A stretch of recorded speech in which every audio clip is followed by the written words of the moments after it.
नहीं मित्र। रुक जाओ अंगराज।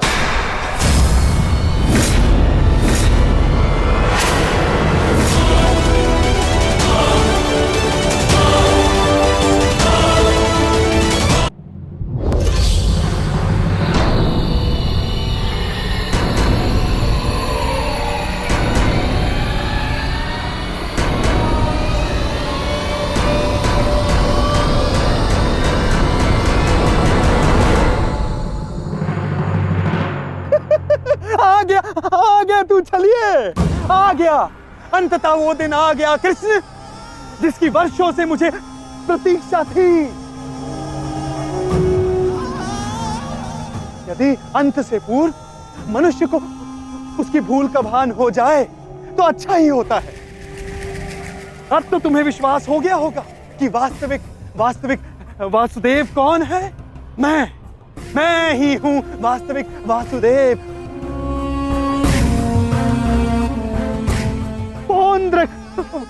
वासुदेव, इसलिए जिसका अधिकार आरंभ से केवल मेरा है, मुझे मेरा सुदर्शन चक्र दे दो कृष्ण। देने ही तो आया हूं तुम, परंतु चेतावनी, मैं तुम्हें बहुत अवसर दे चुका हूं पौंड्रक। तुम्हारे पाप का घड़ा भरता जा रहा है पौंड्रक। अब मेरा स्वांग रचना बंद करो। चुप कर छलिए कृष्ण।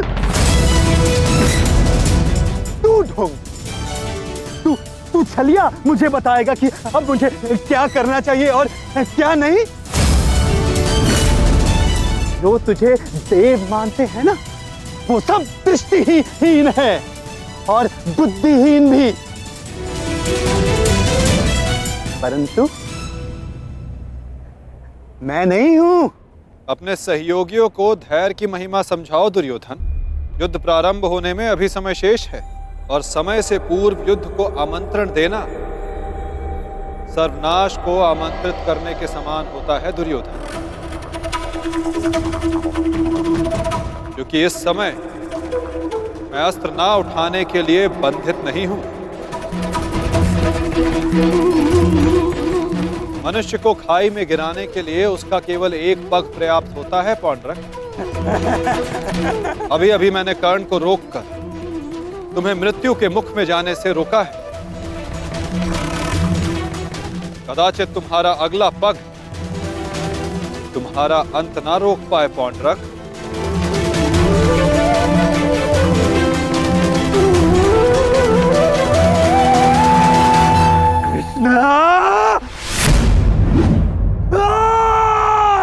बंद कर ये भाषण छलिए।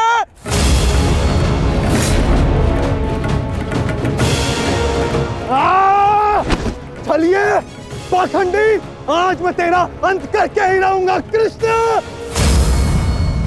धैर्य रखो मित्र, क्रोध मुझे भी आ रहा है। अपने क्रोध को युद्ध के लिए बचा के रखो।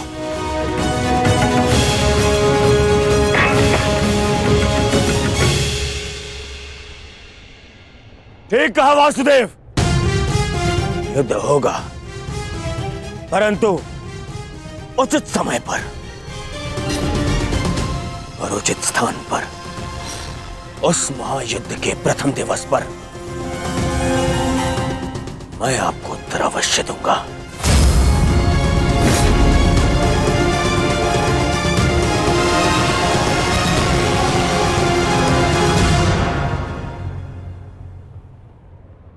तुम चोटिल हो मित्र, आओ तो मैं तुम्हारे शिविर पर छोड़ दूं। आओ।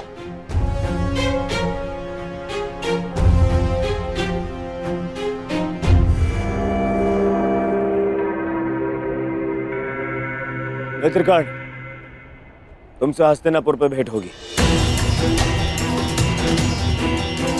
आशा है तब तक तुम अपने इस भ्रम से निकल जाओगे और तब तुम समझोगे कि मेरा चुनाव उचित था। आशा तो मुझे थी मित्र कि तुम अपने भ्रम से निकलकर वास्तविक शक्ति को पहचानोगे, परंतु अब कोई लाभ नहीं। जो हानि तुमने स्वयं को और हम सबको पहुंचानी थी वो तुम पहुंचा चुके हो। चल मोटे, आज कृष्ण, मैं अपना सुदर्शन चक्र तुझसे लेकर रहूंगा, जिस पर आरंभ से केवल मेरा अधिकार था, है और रहेगा।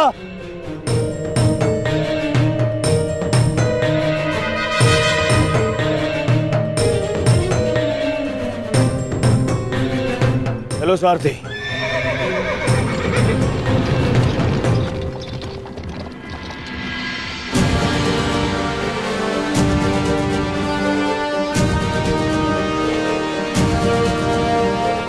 प्रणिपात वासुदेव, आज्ञा दें। इतनी भी क्या शीघ्रता मित्र?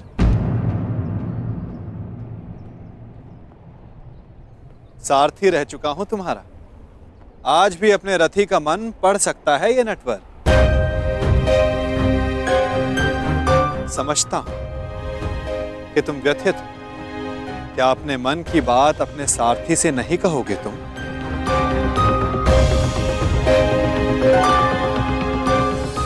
अपने रथी का मन आप पढ़ सकते हैं ना, तो पढ़ लीजिए। इसीलिए कहता हूं मित्र, तुम्हें प्रसन्न होना चाहिए। दुर्योधन ने उचित चुनाव किया, उसे शक्ति चाहिए थी, उसे मिल गई। नारायणी सेना अब उसके आदेश के अधीन होगी। नारायणी सेना में नारायण ही ना हो तो वो कैसी नारायणी सेना केशव?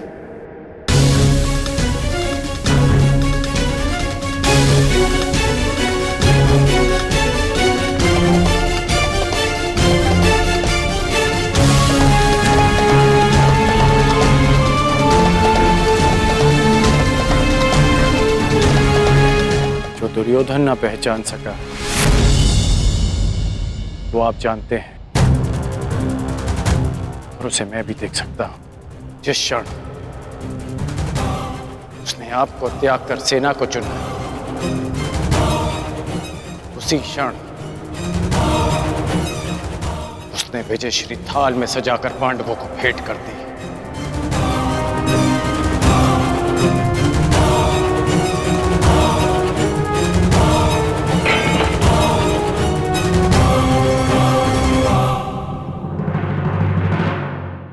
ऐसा क्यों लगता है मित्र? नारायणी सेना दुर्योधन के अधीन होने से उसकी शक्ति में वृद्धि अवश्य हुई है। तुम्हें नहीं लगता कि अर्जुन ने भूल की? क्या मिला उसे निहत्थे कृष्ण को चुनने से? जिसके हाथ के संकेत से सृष्टि बनती है और बिगड़ती है, वो कैसे निहत्था हो सकता है वासुदेव? परंतु सत्य ये भी है मित्र कि मेरे युद्ध में उपस्थित रहने पर मैं युद्ध नहीं करूं, तो फिर मुझसे किसी को क्या हानि और क्या लाभ? सबसे बड़ा अस्त्र तो आप चला चुके हैं, स्वयं को दुर्योधन के विपक्ष में रखकर। आप ही कहते हैं ना कि निर्णय ना लेना भी कभी कभी सबसे महत्वपूर्ण निर्णय होता है, कि हम पक्ष ना चुनकर भी कभी कभी पक्षपात कर जाते हैं, भले ही संसार ना देख पाए। परंतु मैं जानता हूं कि आपने पक्ष लिया है वासुदेव।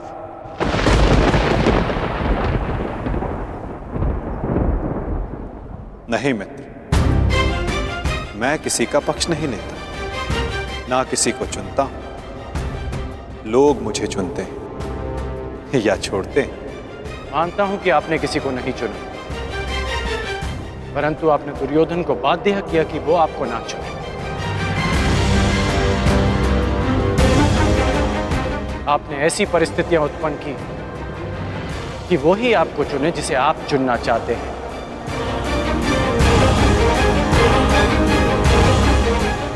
क्या ये एक प्रकार का पक्षपात नहीं वासुदेव? तुम्हारी यही प्रवृत्ति मुझे भाती है मित्र, और तुम्हें सबसे भिन्न बनाती है। तुम बुद्धिमान हो और स्पष्टवादी भी।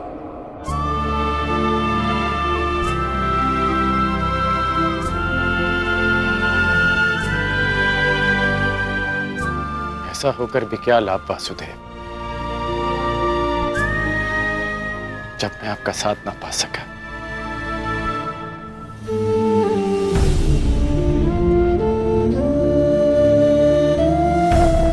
कितने वर्ष हो गए हमारी भेंट को, जब से हम मिले हैं हमारे पक्ष सदा भिन्न थे, परंतु हमारी सोच एक थी वासुदेव। फिर आपने ऐसा क्यों किया? मैंने ऐसा क्या किया मित्र?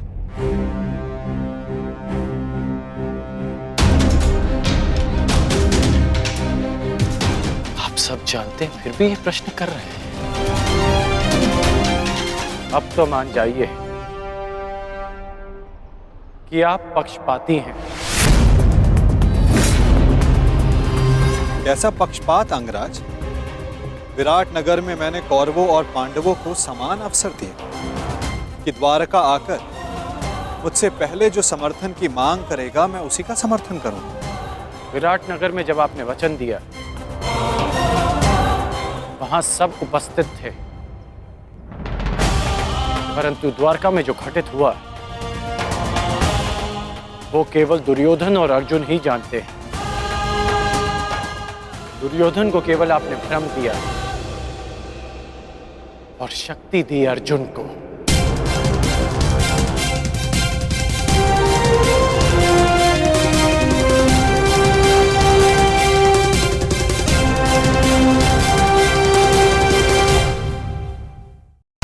और शक्ति दी अर्जुन को।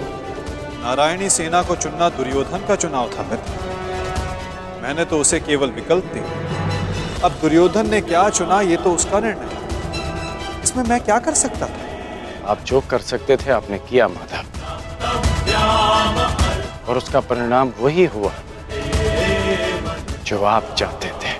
यदि आप पक्षपाती नहीं होते तो अर्जुन को देखते ही आप उससे पूछते कि वो युधिष्ठिर के स्थान पर वहां क्या कर रहा है, परंतु आपने ऐसा नहीं किया।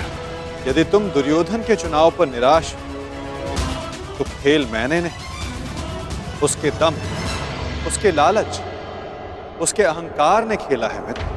आप भी भली भांति जानते हैं कि दुर्योधन युधिष्ठिर से कहीं अधिक सक्षम शासक है। इस समय भारत को शासक की नहीं, धर्म की आवश्यकता है, धर्मराज की आवश्यकता है मित्र। फिर भी मैंने तुम्हारे तथाकथित सक्षम शासक को विकल्प दिए मित्र, जो विकल्प चुनने में ही चूक गया। वो कैसा सक्षम शासक मित्र? और मेरे विकल्प का क्या? आपने मुझे विकल्प क्यों नहीं दिया? कौरवों और पांडवों के मध्य आपने मुझे क्यों छोड़ दिया? क्या आपकी दृष्टि में मेरा कोई महत्व नहीं केशव? मैंने तो सदैव तुम्हें विकल्प दिए मित्र। अब तुमने ही मुझे नहीं चुना तो उसके लिए तुम स्वयं उत्तरदायी। मैंने तो वर्षों पहले तुम्हारा सारथी बनना स्वीकार किया था मित्र, परंतु तुमने ही अलग मार्ग चुना। मैं तुम्हें सदा धर्म के लिए लड़ते देखना चाहता था, परंतु तुमने सदैव दुर्योधन के छल का साथ दिया। परंतु अब भी कुछ नहीं बिगड़ा। तुम्हारे लिए अब भी अवसर शेष है मित्र। तुम मनुष्य श्रेष्ठ हो, परंतु अनुचित स्थान पर उचित स्थान का चुनाव करो मित्र। ये विकल्प नहीं है माधव, और यदि आप इसी को विकल्प कहते हैं तो आप ऐसा विकल्प मुझे अनेक बार दे चुके हैं, और मैंने सदा आपसे कहा कि ऐसा संभव नहीं है। मुझे इस बात का खेद रहेगा कि आप मेरे साथ नहीं होंगे, परंतु ये खेद मैं अपने मित्र को नहीं होने दूंगा, जिस मित्र ने मुझ पर विश्वास किया। आप अपना धर्म निभाइए और मैं अपना ऋण चुकाऊंगा वासुदेव।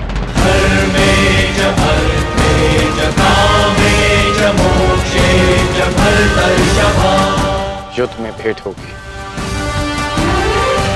प्रणिपात वासुदेव।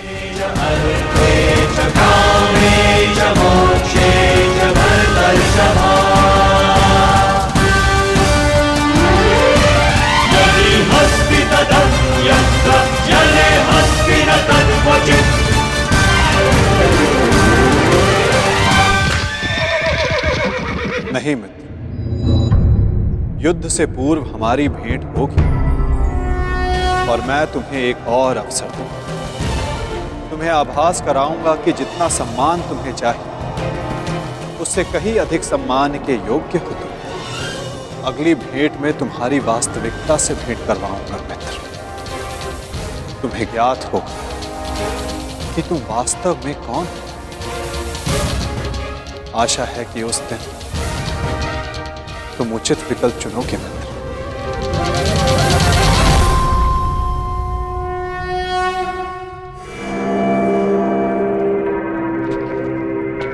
अमाश्री,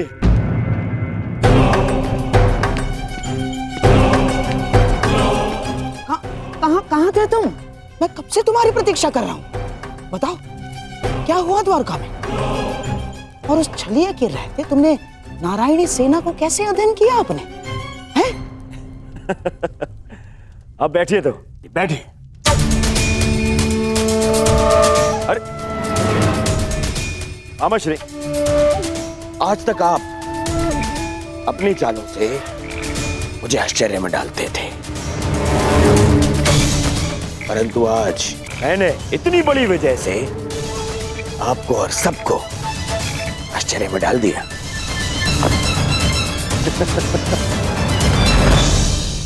सब इतने प्रसन्न है मेरे इस निर्णय से, सिवाय मेरे मित्र कर्ण के।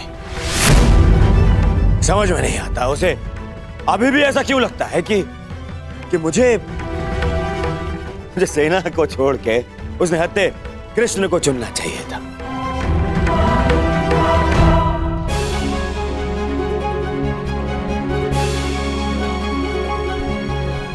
आज वासुदेव हमारे साथ है तो इसका सारा श्रेय पांचाली को जाता है। यदि तुमने अर्जुन को ना भेजा होता तो कदाचित ये संभव ना होता। आपका मेरे प्रति इतना विश्वास मेरे लिए बहुत सम्मान की बात है आर्य, और मुझे भी पूर्ण विश्वास है कि आप हस्तिनापुर के लिए अधिक योग्य शासक सिद्ध होंगे। अरे कोई जाओ, समझाओ, बताओ उसे कि कितनी बड़ी भूल कर रहा है वो। भूल तो तुम कर रहे हो दुर्योधन।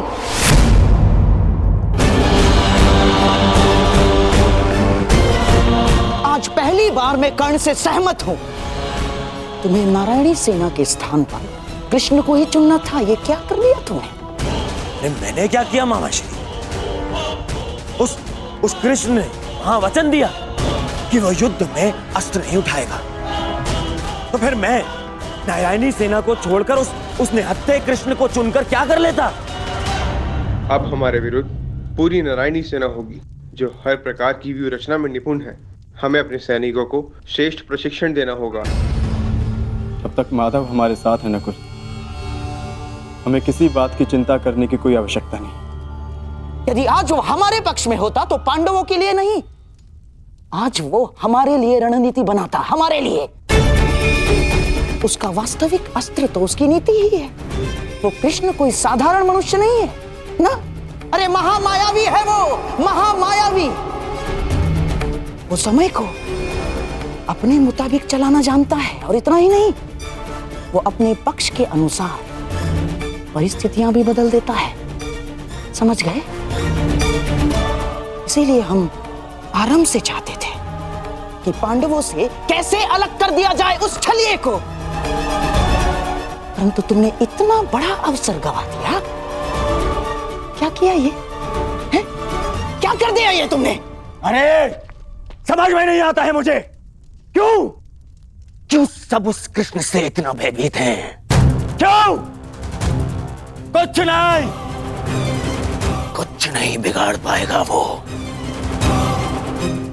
अब तो उसकी सेना भी मेरे अधीन है, कुछ नहीं बिगाड़ पाएगा वो। देखो दुर्योधन, अब इस बात पर वाद विवाद करके समय व्यर्थ करने से कोई लाभ नहीं। जो हानि होनी थी वो तो हो चुकी, अब इस हानि की भरपाई करने का समय आ गया है। उचित कहा आर्य। अब चाहे जो हो जाए, कौरवों की पराजय निश्चित है, क्योंकि ये धर्म युद्ध है। विजय धर्म की ही होगी, और वासुदेव के हमारे पक्ष में आने के साथ साथ न्याय और धर्म भी हमारे पक्ष में है। विजय हमारी होगी। न्यायानाम अधिकाराणाम। ये महाभारत भारत का नवनिर्माण करेगा।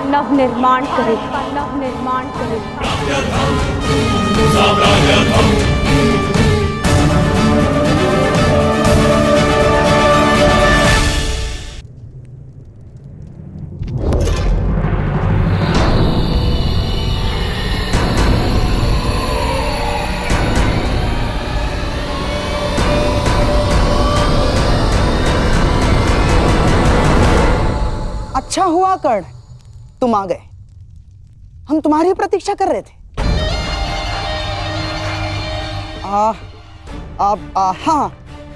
सभा का आरंभ मैं सबसे पूर्व महाराज धृतराष्ट्र को राजकुमारी लक्ष्मणा के विवाह की बधाई देकर करना चाहता हूँ। बधाई हो महाराज।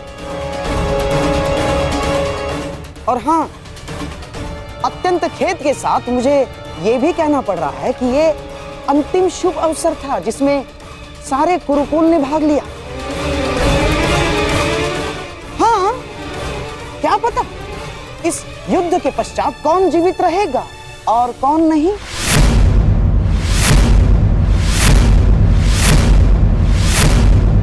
स्पष्ट रूप से कहिए गंधार राज, आपका तात्पर्य क्या है? अब से पूर्व तो आपने इस प्रकार के विचार कभी प्रकट नहीं किए, और अब जब दुर्योधन ने कृष्ण को ना चुनकर नारायणी सेना को चुना है, तो अब इस प्रकार के विचार क्यों? आपका प्रश्न उचित है महामहिम, परंतु यदि मैं अपनी भूल स्वीकार भी करता हूं, तो क्या वो भूल मैं सुधार सकता हूं? कर्ण, तुम्हारा इस विषय में क्या कहना है? मेरा मानना है कि हमें वार्तालाप में समय व्यर्थ नहीं करना चाहिए। हमें अपनी सेना को प्रशिक्षण देकर उन्हें और शक्तिशाली बनाना होगा। अपनी सेना में अधिक से अधिक महान योद्धाओं को एकत्रित करना होगा। मेरा एक और मानना है कि हमें युद्ध के लिए तत्पर रहना चाहिए।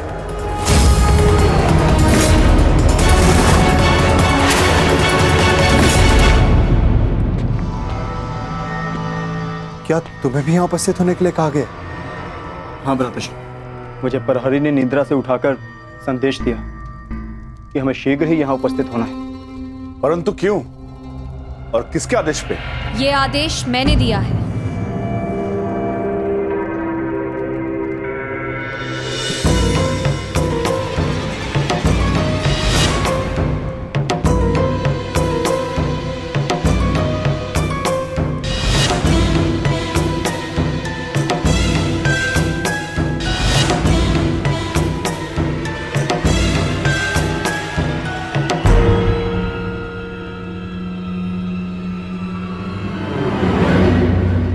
पांचाली, इतनी रात में तुम ये? क्योंकि ये समय सोने का नहीं है धर्मराज, जागने का है। और जो बात मैं कहना चाहती हूं उसके लिए सूर्योदय की प्रतीक्षा नहीं कर सकती। ऐसा क्या है पांचाली?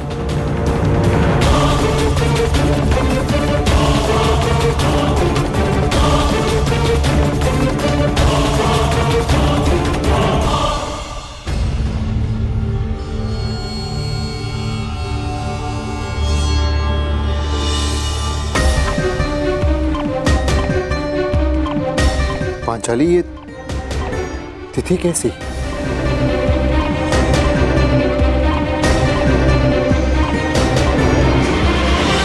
ये वो तिथि है आर्य जिस दिन हम कौरवों के विरुद्ध युद्ध आरंभ करेंगे।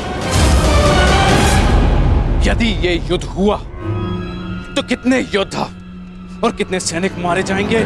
महाराज, इस तथ्य से सभा में उपस्थित सभी मनुष्य अवगत हैं। हाँ, ये भी तो हो सकता है कि हम में से किसी को युद्ध में जाने की आवश्यकता ना पड़े।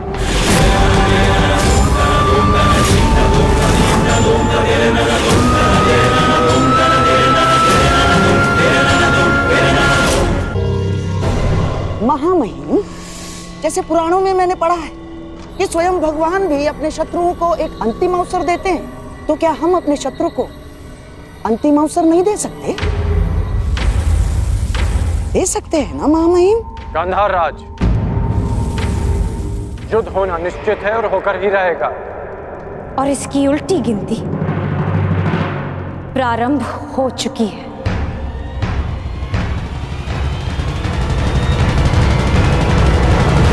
मैं तुम्हारे विचारों से सहमत नहीं हूं। जितना असहमत मैं गंधार नरेश की सोच से हूं, उतना ही असहमत मैं इस निष्कर्ष से हूं। हर परिस्थिति में संधि युद्ध से श्रेष्ठ होती है। हमें पांडवों से संधि वार्ता कर लेनी चाहिए। युद्ध अभी प्रारंभ नहीं हुआ है महाराज, हम इसे रोकने का प्रयास कर रहे हैं। हमें पांडवों से शांति वार्ता करनी चाहिए। मैं जानता हूं कि आप भी ये युद्ध रोकना चाहते हैं, हम भी नहीं चाहते कि ये युद्ध हो। हमारा प्रयास है कि हस्तिनापुर के मस्तक पर इस महाविनाशी युद्ध का कलंक न लगे। ठीक है ताक्षरी, यदि यह हस्तिनापुर के भविष्य का प्रश्न है तो हम अपने दूत को पांडवों के समक्ष भेजने की आज्ञा देते हैं। हमें उन तक संदेश देना है कि हस्तिनापुर भी इस युद्ध के विरुद्ध है। और युद्ध के अंतिम दिन मैं अपने अपमान का प्रतिशोध लूंगी।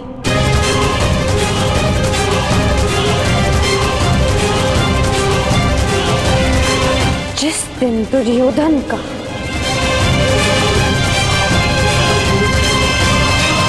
अंत होगा।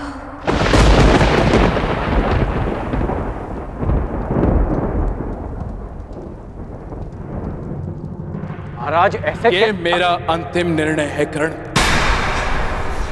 हमें अपनी ओर से एक प्रतिनिधि चुनना होगा।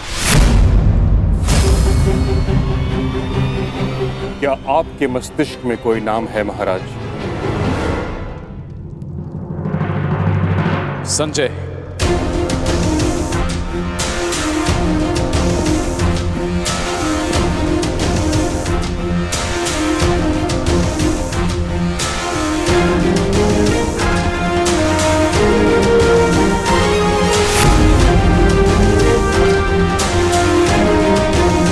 प्रणिपात महाराज।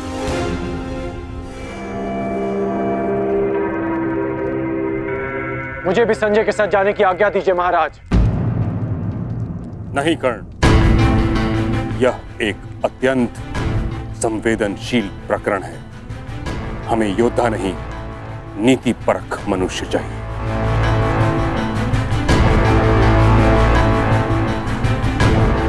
विदुर, तुम संजय के साथ जाओगे।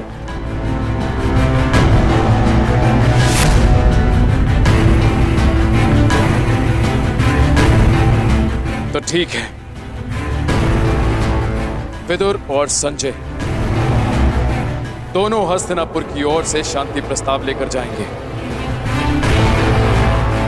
ये एक पारिवारिक प्रकरण है और हम नहीं चाहते कि परिजन ही परिजनों का रक्त बहाए। उचित है पांचाली, उचित है। अब ये युद्ध तुम्हारे बताए हुए दिन ही आरंभ होगा।